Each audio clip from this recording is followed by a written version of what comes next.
énergétique, il y a une priorité. Il y a une priorité qui doit dépasser tout le reste. Et d'ailleurs, la France, dans sa loi, s'y est engagée, c'est de réduire notre consommation. Et c'est une priorité, pourquoi? Parce que c'est un double ou triple bénéfice. D'abord, nos petites, nos moyennes entreprises sont très fortes dans le domaine de l'efficacité énergétique. Deuxièmement, quand vous permettez à une entreprise ou à un citoyen de réduire durablement sa consommation, vous le préservez durablement des variations de prix. Et donc, et de toute façon, quel que soit le modèle énergétique, il faut réduire notre consommation. Voilà. Donc ça, tout le monde est d'accord là-dessus, mais pour réduire une consommation, là, il faut investir. Là, il faut un plan Marshall. Voilà. On dit qu'il faut rénover 500 000 passoires thermiques chaque année, j'entends ça depuis tous les gouvernements, mais il faut donner les moyens à ceux qui n'en ont pas de le faire. Je ne dis pas que rien n'est fait, je ne suis pas en train de dire que rien n'est fait, mais il faut aussi du réglementaire et de la norme. Pas de la norme brutale, mais si vous fixez un objectif, vous dites à dater de telle date, au moment d'un changement de propriétaire, la rénovation thermique est obligatoire, parce que vous ne pourrez plus louer de logements qui soient des passoires thermiques. Après, vous avez des propriétaires qui sont précaires. Vous pouvez les identifier.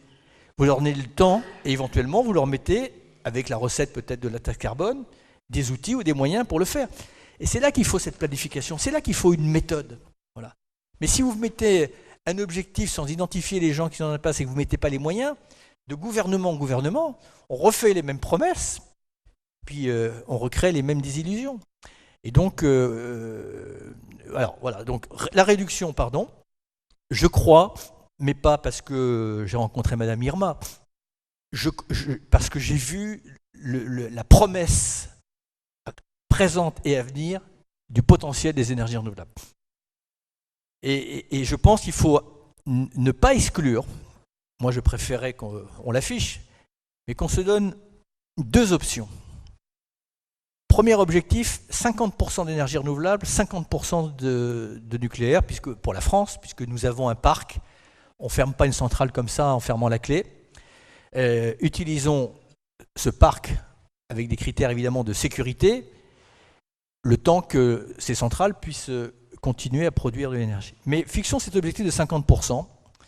Mais là aussi, il faut programmer pour le faire, parce que ça veut dire qu'on va fermer un certain nombre de centrales, donc il faut regarder socialement, il faut regarder dans le territoire, est-ce qu'il y a des alternatives économiques, il faut planifier tout ça, ce qu'on a commencé à faire. Et puis quand on sera à 50%, qui peut être peut-être en 2035, on va y voir très clair. Et on verra si on peut aller probablement, et moi j'en suis convaincu, aller jusqu'à 100% d'énergie renouvelable.